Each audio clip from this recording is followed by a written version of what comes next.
Hey everyone, today I have another festive tutorial for you all. Today's look is very simple and wearable. I tend to go for this look when I'm sick. My skin is usually dried out and very dull looking when I'm sick, so this kind of makeup look is putting a bit of life back into my skin by giving it a dewy appearance. And if you want to see how I created it, then just keep watching. So the first thing I do is I cleanse my face so we have a nice blank canvas to start off on.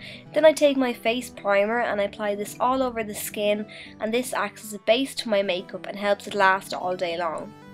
So the next thing I'm going to do is I'm going to take a concealer and I'm applying this around my under eye area, and I'm taking a fluffy blending brush and I'm using that to disperse the product around those areas. I'm also bringing it up around the inner socket of the eye as I have quite a lot of discoloration there. Once I've blended it out, I just apply it anywhere else I need to. I have a couple of blemishes, so I'm just applying the majority of product onto the blemish and then I'm blending around the edges so I have the most coverage where I need it. Now, so I still have a little bit of tan on, so I'm mixing up my foundation to get the correct colour to match the rest of my body. Once I've done that, I'm just dotting it over my face, and then I'm going to use a few different motions to buff and blend the product into my skin. So you want to choose a foundation that has a dewy finish to it. I find this is really flattering in the winter. The one that I use is from Rimmel and it's only $7.99 in the pharmacy down the road from me at the minute, so it's really affordable. So I like to spend a lot of time blending in my foundation, and then I'm going to powder the face. Now what you want to do is you want to press the powder into the areas of the face where you need to set the makeup. You don't want to undo all the time that you've spent blending out the foundation by sweeping the powder over it and moving the foundation underneath the powder. So as you can see, there is quite a difference between a dewiness and an oily appearance to the skin, so you do need to set it.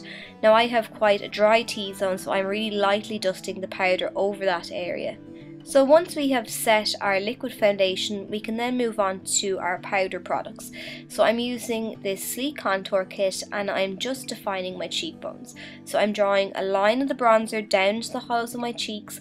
Once I've that line drawn down, then I'm buffing up from the line so we have a nice kind of soft fade and airbrush look to the contour. Then I'm bringing it down along my jawline and I'm going to bring it along the sides of my nose as well. I want this to be very subtle, so I'm not actually picking up any more product on my brush, I'm just using whatever's left over. Now to add some colour to the face, I'm taking this really nice deep pink blusher and I'm just applying it kind of back off the apples of the cheeks, and then I'm slowly sweeping it back into that contour. And any blusher will do, it doesn't really matter. If you've gone a bit overboard, go back in with your powder brush and just apply a little bit over it and that'll soften it down. Then I'm taking the highlighter and I'm applying it to the high points of my face, so the tops of the cheekbones, down the centre of the nose and just on the cupid's bow. Now I'm going to prime the eyelid area, and this is more so just to neutralise the colour of the eyelids, and then I'm taking that highlight shade again in the contour kit and I'm just applying it under the arch of the brow to lift that area, and then I'm taking it as well around the tear duct of the eye just to brighten up the inner portion of the eye. Then I'm going to finish off with a couple of coats of my favourite mascara, and then we're going to move on to the lips. So for the lips, I've just chosen a really nice kind of pinky nude shade. So I'm just outlining my lips with the lip liner, and then starting from that line I'm just going to feather the colour inwards so we leave a space in the centre of the bottom lip and the centre of the top lip. Then I'm taking my lipstick of choice and I'm just running this over the lip area, and this is going to give us a nice quick and easy ombre look to the lip. Then I'm again applying that highlighter into the centre of the lip, and this is going to give us a more three-dimensional look.